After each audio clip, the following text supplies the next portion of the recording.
Check 1, 2.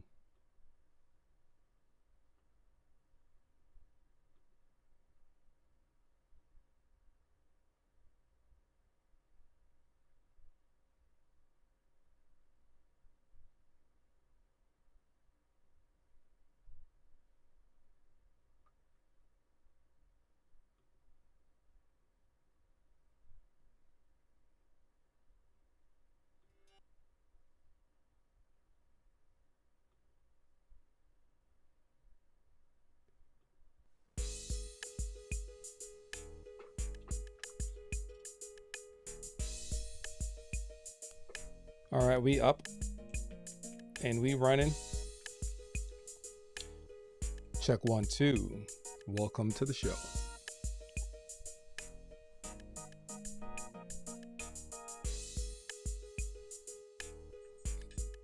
Check 1, 2. Just a little playback. Today is July 3rd.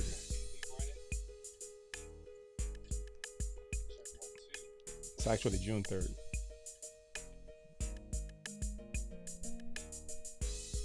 All right, guys. Hope everybody is well. Let's do what we came to do. Do what we came to do. Do what we came to do. Yeah, you can tell I'm feeling good. Let's go. You've tuned in to the A Plus Coaching Corner with yours truly, Carvel Monroe. Here you're going to get VIP coaching that's virtual, interactive, and practical. Listen, I began my life change decades ago, and I'm still pursuing greatness today. I've been involved with mentoring programs since 1999. That's when I won my first award, and I was featured in the Harvard Gazette for volunteering in the Cambridge Public High School. Since then, I've directed multiple mentoring programs on the East Coast.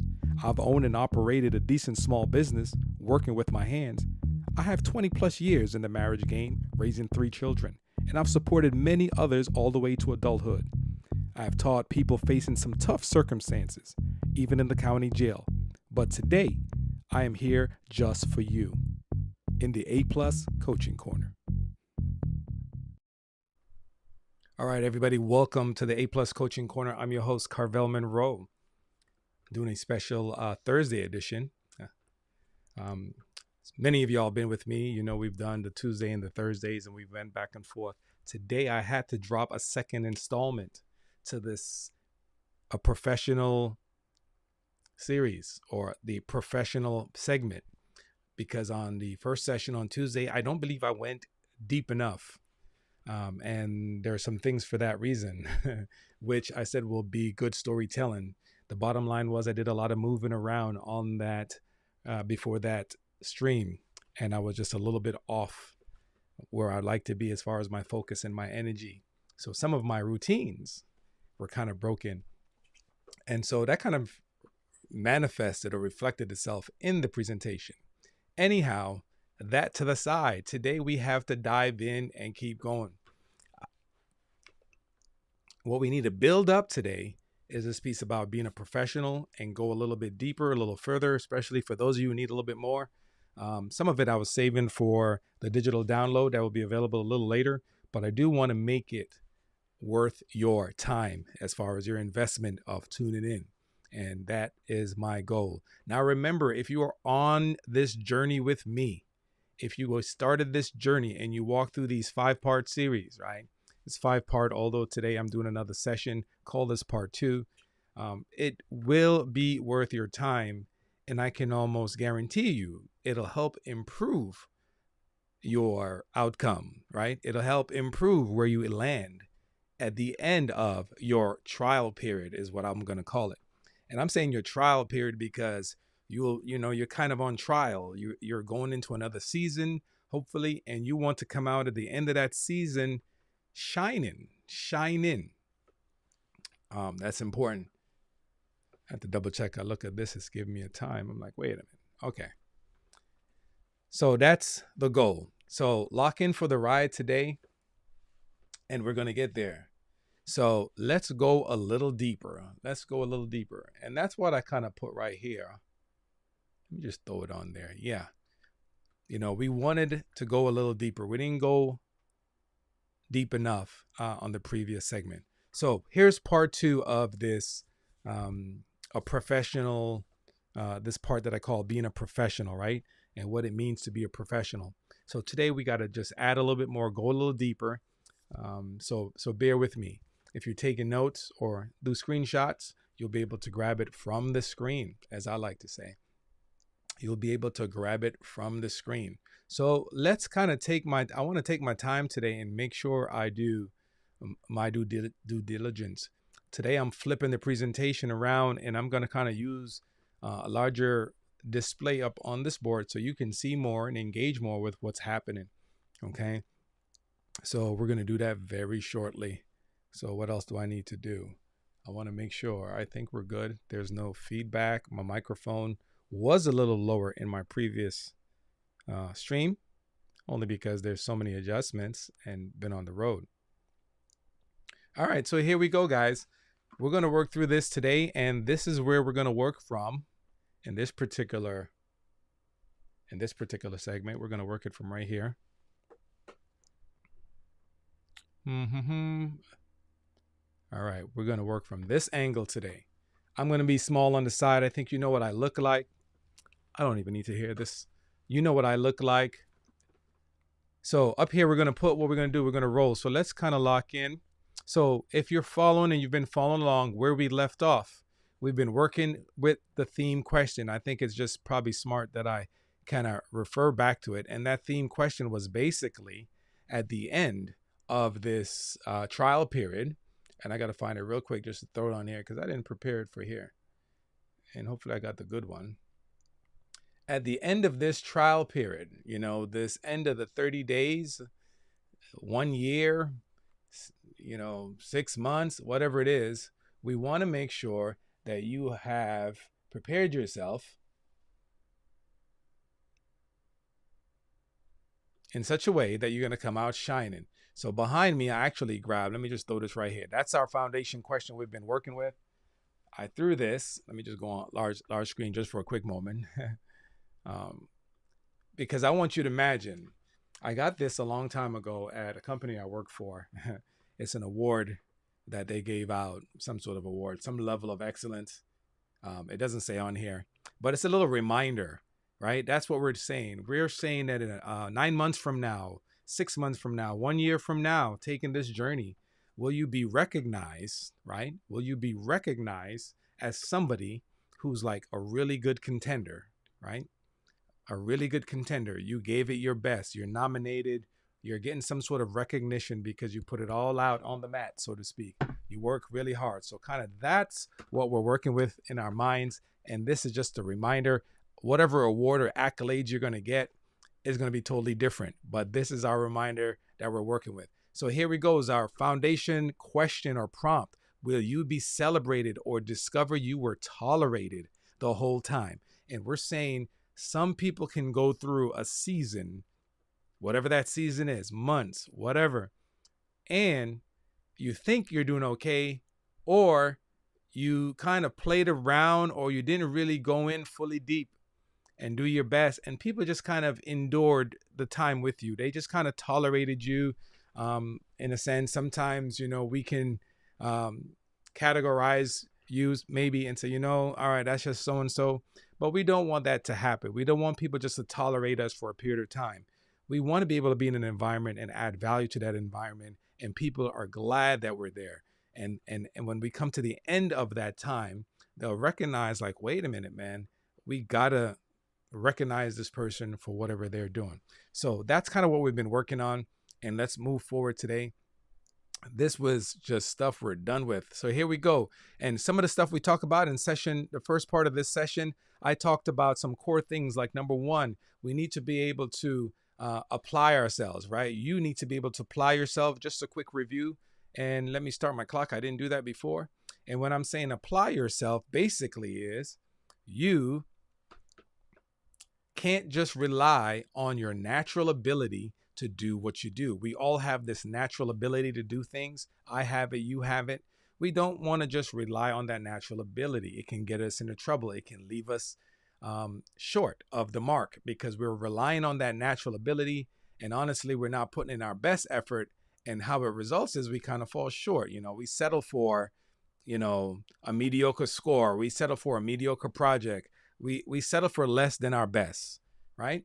Good. We've got that done. Let's move on. Then the second thing we said we want to mix. Well, we let's stay with it for a minute. We want to mix that natural ability that you see there in that top gear with some intentionality.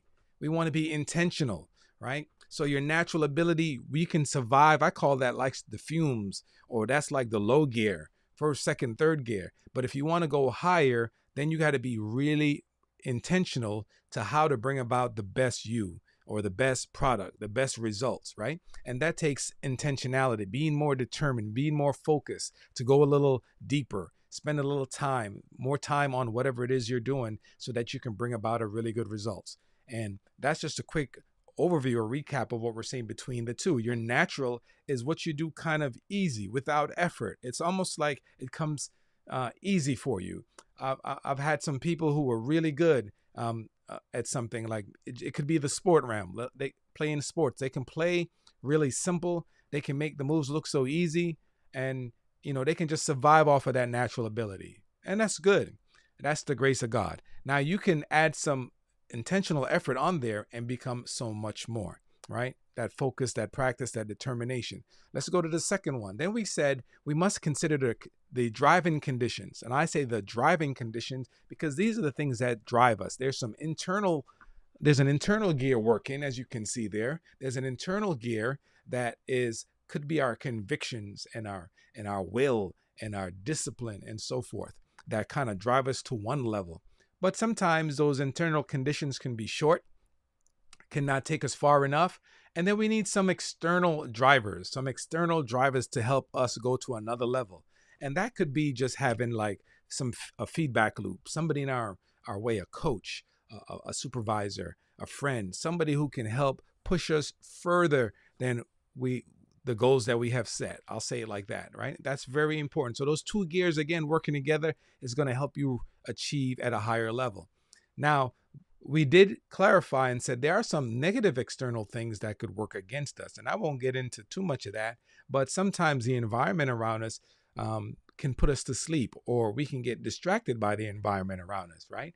And we're not really working up to that potential, and we don't really look as professional as we can because we are distracted by the people who are unprofessional, by the people who are not fully with us, by the people who are not fully convinced that they're there for whatever reason that they're there for. So now let's dive in. From there, we moved into this part where we said, and hopefully my things is orders right. We talked about a professional, and a professional being somebody who shows up, right? As a professional, they engage as a professional, and they produce as a professional. They show up as a professional. That could be having to do with everything from your personal appearance, right? Come in ready, come in with the right tools, come in with the right state of mind. They show up, they're ready. I did some remodeling, and I had a remodeling business even from when I was in Cambridge, Mass. And just from the idea is, you got to show up as a professional. I have to put my tools in my truck, right? I have to dress a certain way, especially on the first time meeting that customer, right? If I had a t-shirt or something like that, I would wear it. I've done that here more likely, but you get the idea. So I'm showing up as a professional, like I'm ready, and then I'm ready to engage. I'm not going to pull out, maybe say the conversation that I use when I'm talking to my friends. I want to be professional. I want to be respectful. I want to make sure that this person knows that I respect their time. I respect their the opportunity they've given me, and I'm here to make a difference, so to speak. So I'm going to engage them on a professional level, the words that I use, the way that I stand, and so on and so forth. That's engaging them professionally. And then lastly, I want to be able to produce whatever work it is I'm there to do. I want to make sure I can do it at a high level. Very professional, the best that I can. So it looks like they're getting a bargain for what they're there for. Now, hopefully you can relate all these things that we're saying to the environment that you're in. Because in this series, I was targeting what I call the Student Success Coaching Series, because I want to make sure people are ready for this upcoming season. However, we are all learners or students in one way or another, and you can learn and you can adjust what I'm saying to fit the environment that you're in. Okay? Easy do. So now let's go one step further. Let's keep unraveling this thing. The reason why people can show up, or a professional can show up, they can engage professionally, and they can produce professionally, is because they are in the zone, baby. And that's what I titled this, subtitled this little piece. You got to be in the zone. I know you've heard that saying once and twice before. Sometimes to be in the zone really means you're really focused in on where you are, right? You want to come in and be in that zone. Here's how I broke it down with some visuals just for you to see. Number one, right there in the middle, they're locked in. You see that lock in the middle. When you're in the zone, you're pretty much locked in. If you want to show up as a professional, you need to be locked in. In other words, that's that little mind. The brain looks a little funny on the right. You know what you're there for. You understand what you're there for. And you know what you're there for. You understand what you're there for. And lastly, you can make things happen. I threw the little icon there under the, you see the little guy running the arrow. The little icon is to remind you, it's like you're making a play. You are making a play happen. That is very important, right? When you're in the zone, you can make things happen. In my childhood, I knew somebody who was really good at basketball, and you guys can know some of the professionals who do that right now. But I'm not going to talk about the professionals who do it. I'm going to talk about my childhood who do it. When they get locked in, it's almost like this guy we used to play basketball with, man. When he would get locked in, I don't know how he does some of the things he does. He makes it look so easy and so effortless, right? He can go through the defenders. He can go around the defenders. He can go from one arm to the next arm, or one hand to the next hand. He can spin. He can pull back. He can cross over, but he does it so effortlessly, like he's not hardly breathing, right? He's just making it happen. It's like a rhythm in his mind when he was playing. I can visualize him playing. That's what it looked like to me. And he would just land those buckets, right? So that's being an example of being in the zone. You want to bring that same intensity and that same environment to what you're doing, to where you are on your next project, in the next assignment, in the next season, in the next 9 months, 6 months, 3 months, whatever time frame you're viewing this video or you have working with, so you can come out on top. You want to be able to be in that zone. And it takes those, on a basic level, those three things. The mind, looking like a mind on your right, means you need to know what you're there for. You definitely need to know why you're there. And then the symbol of the lock basically is you need to get locked in to why you're there. This is kind of what I alluded to on the earlier session on Tuesday, right? When we're saying, I remember some of the students used to tell me when I was, working with a lot of them from the islands, they used to say, my mama would say, you don't go to school to make friends. You don't go to school to make friends. That's the accent they were trying to imitate their parents. And it's true. They know what they're there for. That's what we mean. You need to be locked in. Why are you there? Why are you there? If you can keep that mindset, it's going to help you not be distracted and doing other things. And then you can be able to produce some good plays. There's the symbol again I have on to the left of all that. You can run the plays, make things happen, right? Somebody who's locked in the zone can make things happen. It doesn't matter if they're two defenders. It doesn't matter the obstacles. It doesn't matter the people that come against them. They make things happen. When I coached a little soccer league, I used to tell those kids, come on, man, challenge the play, make something happen. Don't let someone just come down the court or come down the field with a little bit of fancy footwork and get an easy goal. No, you got to get up there and contend, right? Contend and make something happen. You can cause that person to lose the ball, to create a turnover. Well, if you're on the offensive side, when you're in the zone, you make things happen because you know why you're there. You're locked in, and now you can make things happen. Let's take it one step further. Now, this is where I want to spend a little bit of time, or at least I want to make sure you understand. You need to be able to create systems, procedures, and routines. This is really the golden ticket right here. You want to produce something. You want to be able to be a professional. You want to create some systems that make things work for you, some procedures that make things work for you, some routines that make things work for you.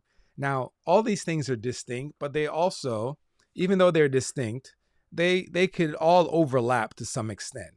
I won't put it on the screen, but here's the quick definitions for each one. Systems, they're things that work together to produce an effect. That's a system, right? So systems could just be a matter of, you know, let's just say you create. Let's talk about this live stream, for example. I do this live stream, and I have some systems. It could be my software that I use to create all my visual displays and things like that. It could be my internet that I use to get on the internet and live stream. It could be my lights, my cameras that I use so I can live stream. All this could be a part of my system that helped me to produce something, right? You need to do the similar thing for, and most of us have systems in place, right? And then you need to create some set of procedures. Procedures, they're just formal or the official way of doing something. There's the right way, there's a wrong way, there's a good way, there's a not so good way, right? So create some procedures that's going to help you and help people see you as a professional, right? It's very simple. And so these procedures can be very simple. And then before I start doing a mismatch, let's do the last one. And the routines, it's basically a habit or a sequence of activity that you do, that literally you do all the time. I'm going to show y'all a quick clip as a part of a routine, just as a quick break. And I'm going to keep the sound down because that's one of the way I try not to risk too much copyright stuff. So let's do this real stuff, any kind of copyright infringement. So I'm going to share this with you real quick. This is a more fun thing, but it's a part of the routine. LeBron James has this thing that he does where he does the chalk toss, right? You know, he puts the little chalk on his hand. And I'm not playing the audio on purpose, but I will tell you, they were describing it. They're just extending it, showing you how he puts the chalk on his hands, and he does it trying to engage the crowd, and then he tosses in the air like that. And when he does that, look at the audience. Everybody's kind of engaged. That's the way he creates this little routine to hype himself up, to hype up the crowd, right?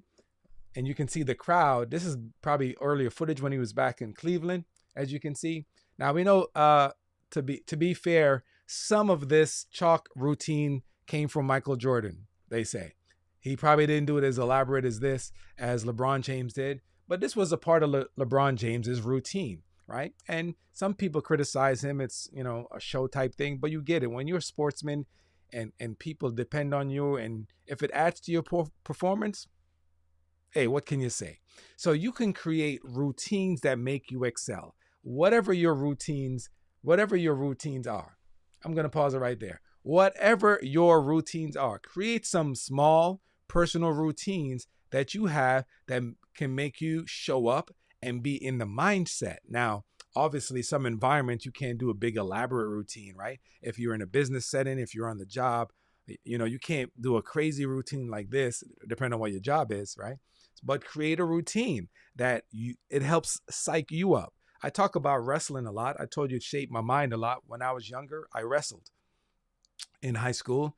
And not just me, but all the wrestlers have a routine that they would do. Some would put on their headphones and they would play their song, whatever their song is. You know, could have been rap, it could have been rock. I doubt it was R&B. Nobody want to be singing R&B before you go wrestle.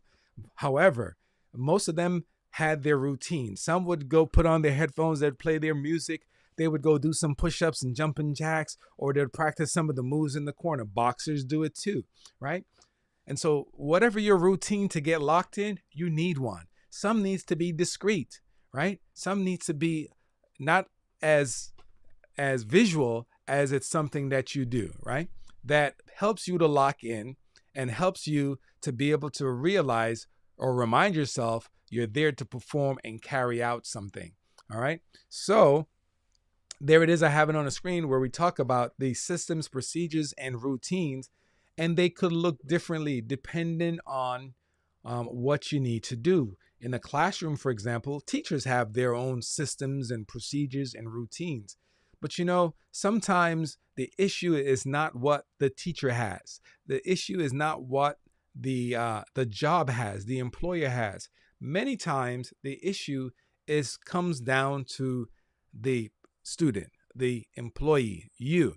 What do you have? What are you going to do to make sure that you can carry out your level of professionalism? That's what you need to think about. So you need to put some systems together, right? And I'm going to show you some specific things in a moment that can fit into here because we can go all through.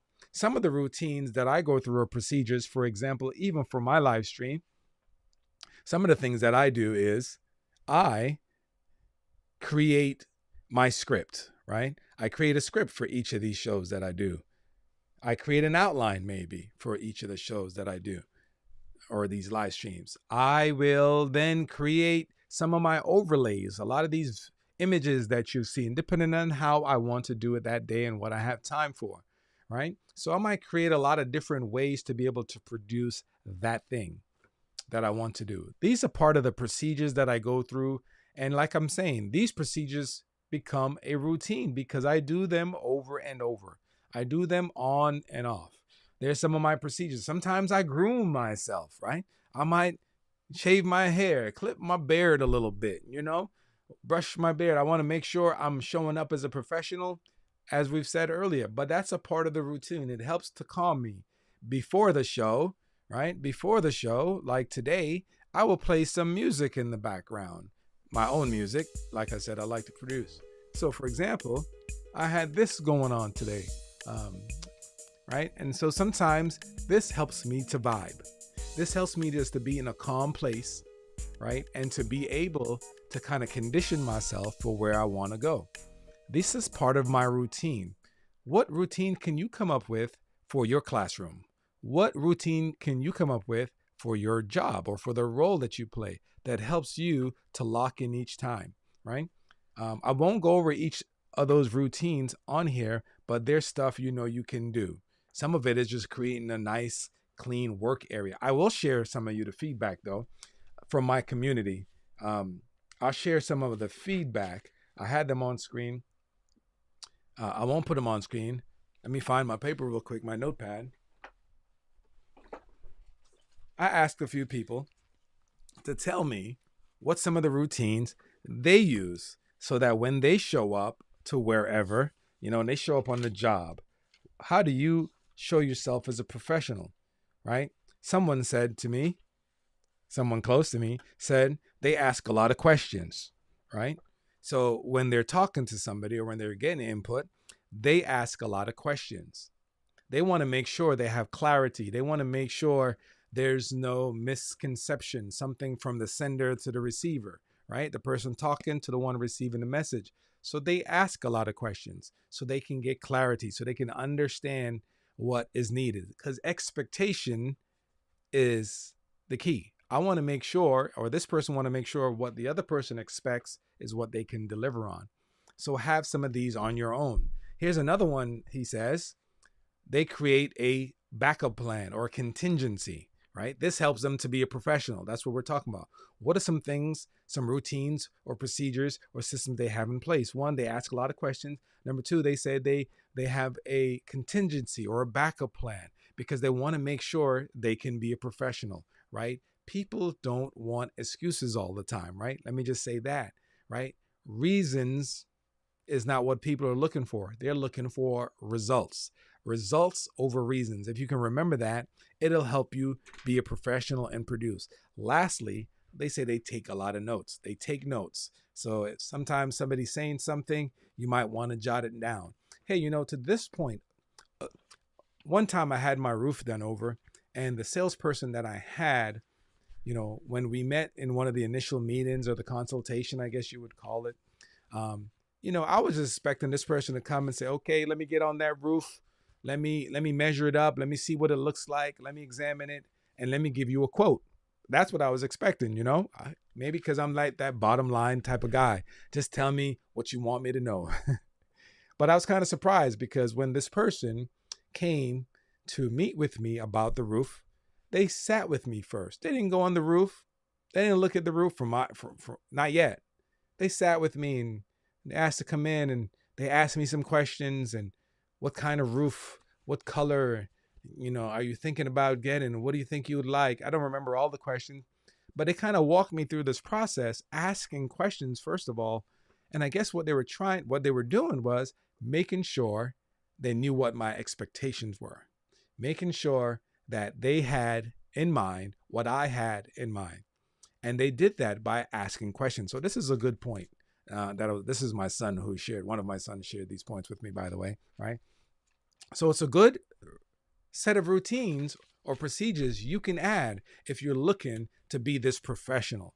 And now, obviously, once that in the case of the roofer, we went through there, we talked about that, and then they explained some things to me so I could understand what it might look like while the repair is in progress or before the repair, the things they would need to do, to get it set up and stage the equipment and all the supplies and how long it would take or what, all that kind of thing and what the process would be. And they would need to bring a dumpster and all that kind of stuff. And so they did a really good job of just kind of walking with me and make sure I was there. So some of those you can bring tips for. Here's something else from my community. Ask someone else, what's some things you do to make sure? Someone says, I make a to-do list the day before. They make a to-do list from the day before. They write down some of the things that they need to do. Again, this was a question I asked. How do you maintain your professionalism? What are some things you do to show that you're a professional or to maintain that level of professionalism? They use a to-do list. They do it the day before to help them process and think, right? Again, I'm not being real specific to maybe your situation, but I want to make sure you can see what I mean. People set themselves up for success. Now, I know, especially as a teacher, teachers and stuff like that, in a role as a teacher, they set you up for success. But let's be honest, it's not a one-sided thing. There's teaching and there's learning. The learning is on you. So even as an employee, there's a part that's on you. And so you need to set yourself up for success. That's the real deal. People will do so much for you, but you don't want to get the concept that they're going to do it all for you. No, some of it you have to do for yourself. That's maturity. And you can go in as detail as you want, using color notes. I like what this last list that I got from another one of my sons. They say, well, having the right mindset, how to act and operate and present myself, they said. So that's one of the things they do, having the right mindset, which kind of ties into some of the last thing I'm going to go into for you. And I have about 20 minutes left, and I'm pretty sure we're going to get it done before then. So let's look at this one lastly. I say, and hopefully you can see that, there's some things you need to subtract and some things you need to add. Now, I had made this thing earlier, and I have to bring it back up because I don't know what I did with it. There's some things you need to subtract and something you need to add. I'm going to get a screenshot of something real quickly because I had a little quote here. And this quote is muy importante. Let me get that as a PNG. All right, I'm going to stick it right above my head. Hopefully. Dang it. That didn't work.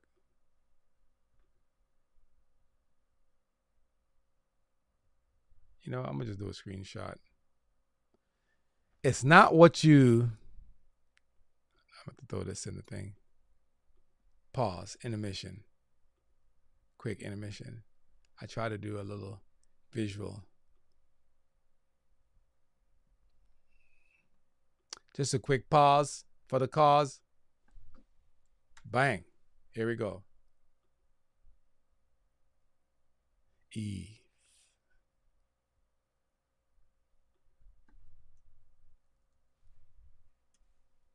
And good, because I had a typo in here. All right, here we go. Boom. Yes, I paused just for this because I wanted to make sure you got it.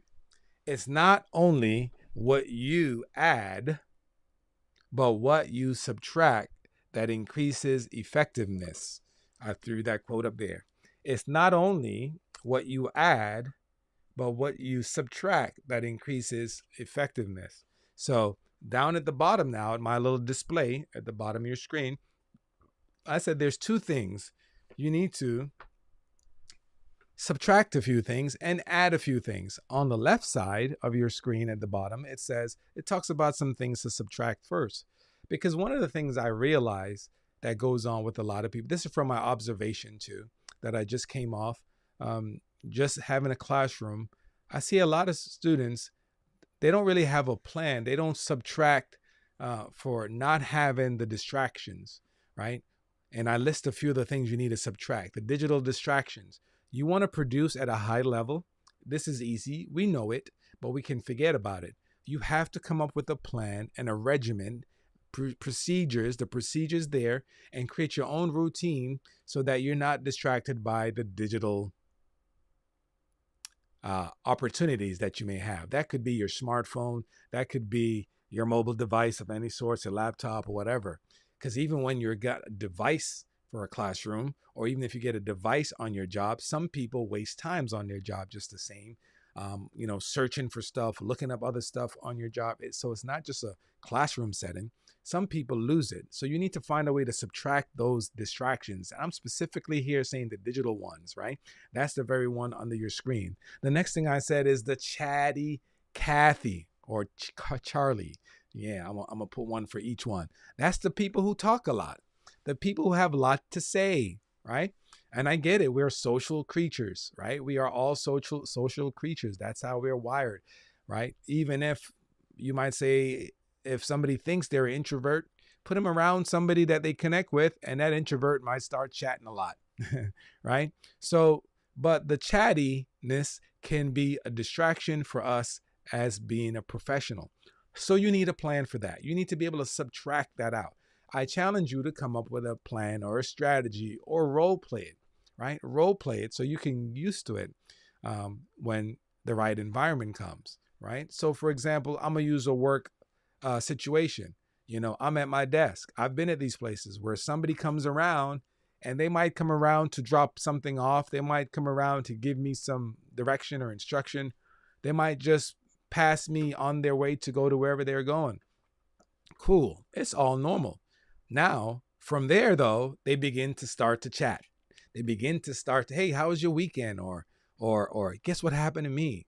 Right? And it's fine. We're social. However, it's very hard to say to someone, wow, that's so interesting. Hey, let's talk about that later because I really got to get this done.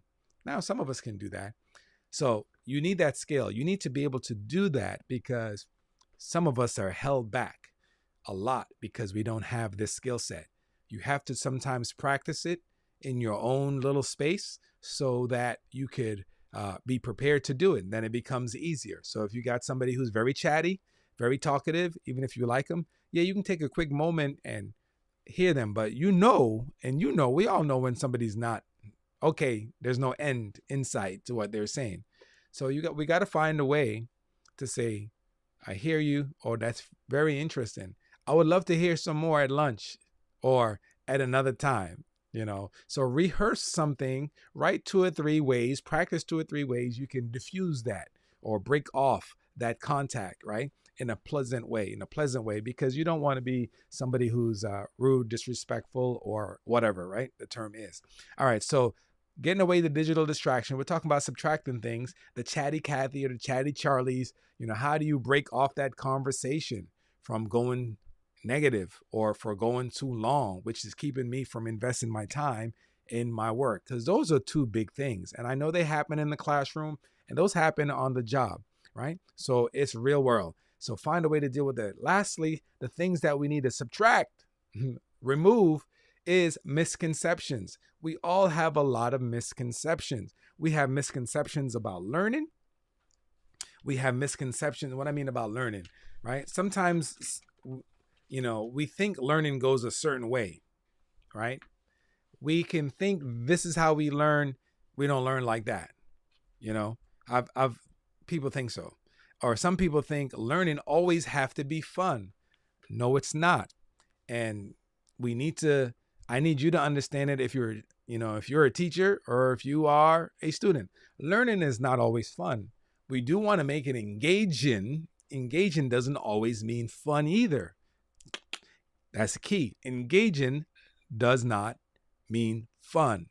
Now, engagement or being engaging can be fun, but that's not what it means.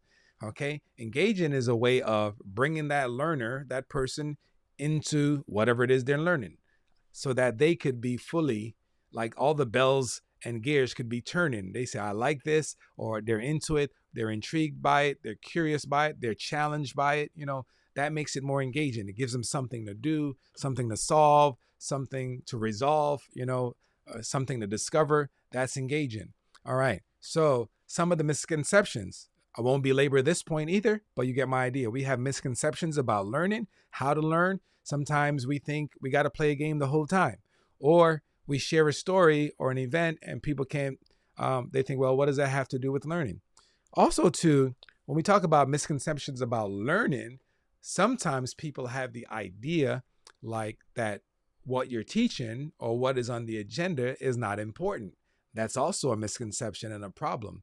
If you come in with that misconception, like, I don't need this, I want to do so-and-so. I don't need this. How does this benefit me? That kind of a talk. That kind of a talk also, I think it's a misconception, because you could be learning one subject. It could be history. It could be science. And you might not have anything directly to deal with where you're going in life. Say you want to be a musician and you're like, I don't know how that's going to help me. I want to make music. Well, learning itself can help you, the way you process, the way you reason, and it give you information on where you can draw from, for your music, on way to put words, for example. So if I said I want to write music, I want to, make music, I want to write songs, something like that. Hey, if I'm learning science, I'm learning biology, I'm learning history, all these things can expand my knowledge base. And it gives me a pool of information to draw from. It gives me perspective. I'm not so narrow now. And if you look at some of the best, I would say, journalists or musicians or anything like that, some of these people have such a breadth or a depth of knowledge they can draw from. Anyhow, so there's 3 things on the left side I say you need to subtract: digital distractions, chatty Cathy's, Charlie's chatterboxes, right? And some of those misconceptions. We got to subtract that out of our life to be that professional. And now the addition side. See, we're doing a little math right now. Things you want to add to be a professional. And again, I draw a lot of these from as observation and the experience field work that I just came out of this past year. A lot of people seem to lack the ability to do conflict resolution, to resolve a conflict in a without escalating it. Some people think resolving the conflict is by me saying, one up in you. Oh, you angry? I'm angry too. Oh, you want to fight? I want to fight too. Oh, you disrespect me? I'm going to disrespect you too. That's not really resolving the conflict. That typically escalates the conflict. It makes it go up higher. It makes it become more than it is. It increases everything, right? It breaks down, it divides, it destroys friendships. And, because sometimes the people you got a conflict with don't got a conflict with your friend, and everything is divided, right? And we need skills to be able to resolve conflict. So hopefully that's straightforward, right? I think you get the point. So have an add in that. So another thing we need to work on, and perhaps I'll do this as the series come to an end, give you some samples on how to resolve those conflicts. Draw some proven methods. I'm not giving you any specific thing here. We're just saying. Second, emotional regulation. This ties right in to this conflict piece as well. But a lot of students I've encountered and people on jobs, and I've been there myself too, where sometimes I've had low emotional regulation. Sometimes, some people, right? Or one person. I've been tried myself, or one student, So, but not necessarily low. It's just worn out for me. In that case, it's more like, man, my emotional regulation is worn out, tired. I've been dealing with this for a long time, as we said. I've been, what we call it? I've been just, what's my term here? I've been just tolerating this person for a long time. And now I'm tired, right? So at that particular point, I'm falling apart. At that particular point, I got that low. Oh, at that particular point, I got that low emotional regulation, perhaps. But some of us and some people I've encountered, adults or students, they just have low emotional regulation. That emotional regulation, basically, you can look it up, obviously, it's just your ability to control your own emotions, how you feel, or what's going on inside of you. So when I say emotional regulation, first of all, it's not controlling how someone else's feel, right? It's how you feel.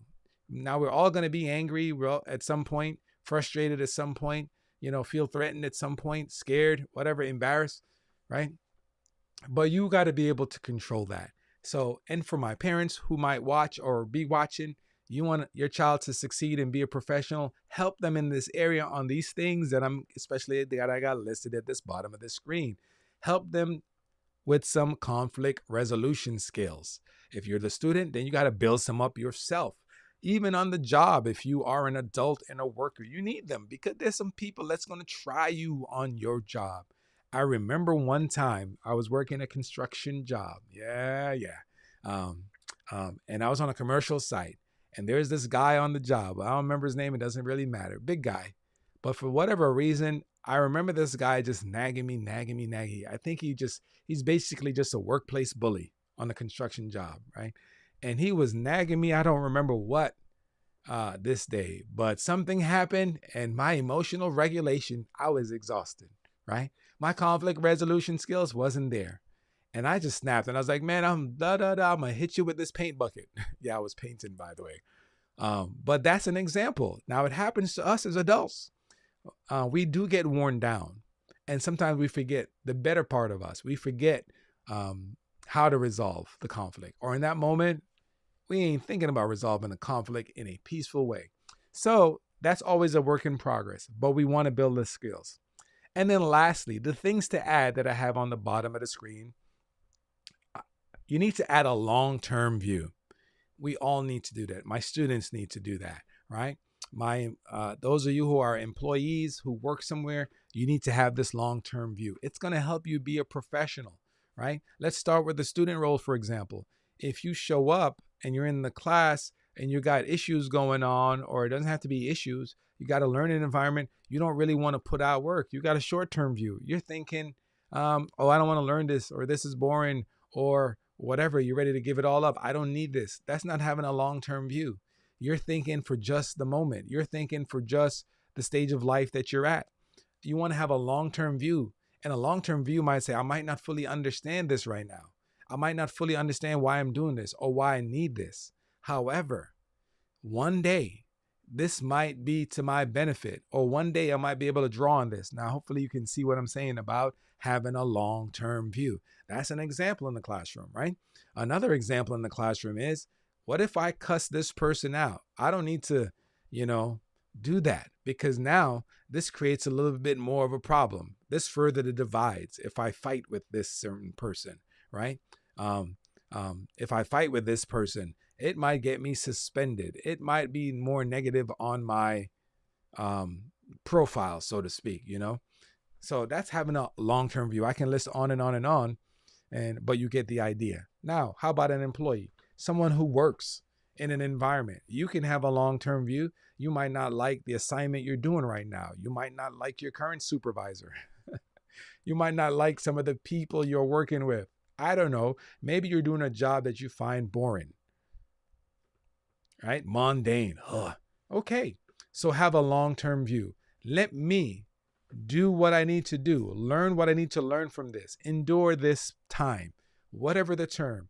Deal with it now so that when I get to the other side, when I leave this job, when I cash out, I can literally use this experience and it'll benefit me. Maybe when I become a leader or a manager or supervisor myself, the experience that I've encountered, I'll be able to use it and teach others. Or when I'm a leader, then I won't do the same thing that was done to me. Sometimes I got that perspective. I'm doing a job that's mundane. It's kind of boring. I'm doing something that I don't like. I'm with people that irritate me, or I have a supervisor that does things that kind of wear me down. So here's another story for you. I always got a story. I work somewhere, and I've shared this before with somebody, people in my home. People used to send me an email, especially one particular guy, send me an email, boom, and he'll walk right to my desk and say, hey, did you get my email? I mean, sometimes it hasn't even hit my inbox yet because of that little Outlook delay. And sometimes it did hit my inbox, but I'm not there. I'm trying to work on what I'm working on. But that kind of thing used to kind of make me, it kind of lower my emotional regulation sometimes. It just weirded me out, right? And so a guy like that, I end up doing what? Tolerated it. I tolerated it for so long. However, it helped me to shape my mind to think that when I'm in a leadership position, when I have subordinates working for me, when I have people that I've delegated tasks to, I'm going to at least try to give them some time, especially if I send an email, right? To make it hit their inbox.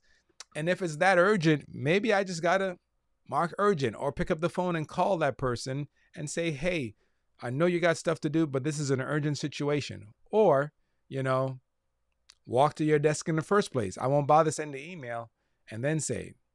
But also, once in a while, you can do that. But this was such a common routine that it kind of wore me out. So I'm saying, lastly, have that long-term view because it can help you deal with a difficult time, a stressful time, a boring time, a time where you feel like, man, I'm tired of this.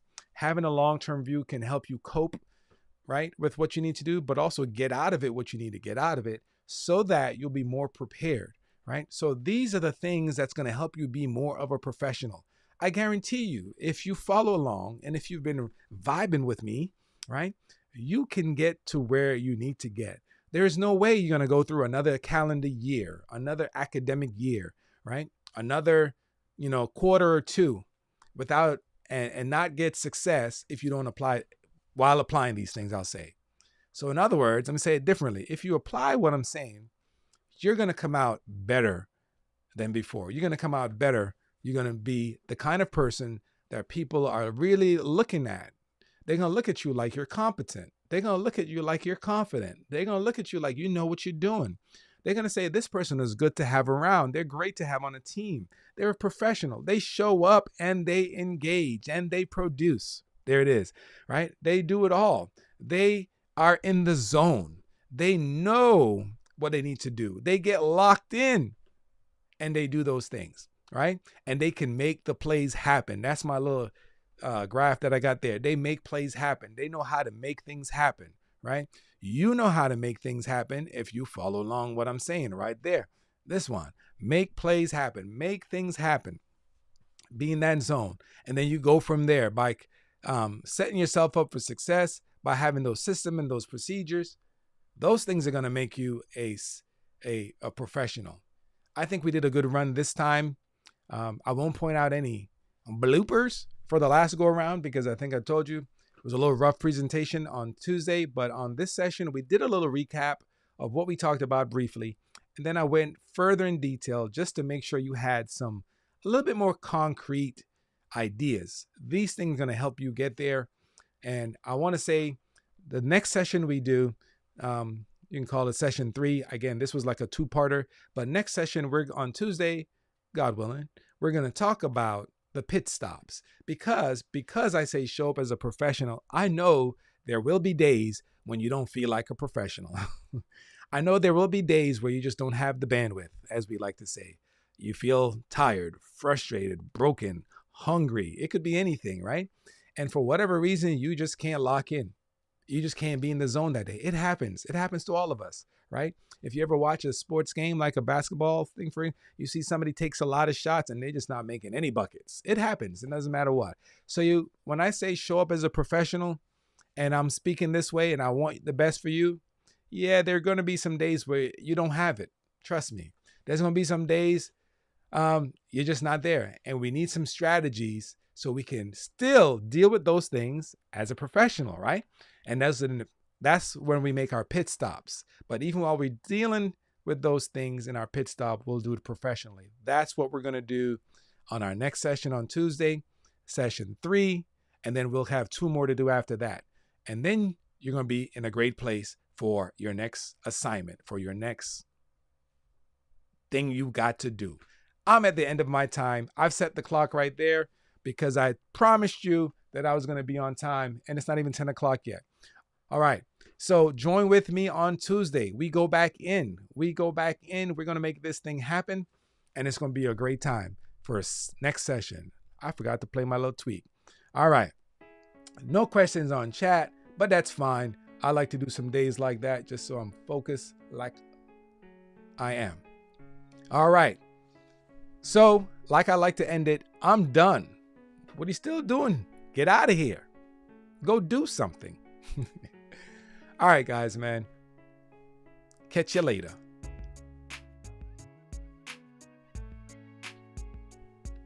Yeah. I'll be back on Tuesday for the next installment, next episode, which we're going to talk about making those pit stops. Very important part. This is where we deal with the other side of things. Hey, I appreciate you guys for coming out. Remember, when we come up to the end, before the summer's out, we're going to have a downloadable content for you if you want to purchase. That way, that helps support what we're doing here. But my live stream is always for free, unless I do something private.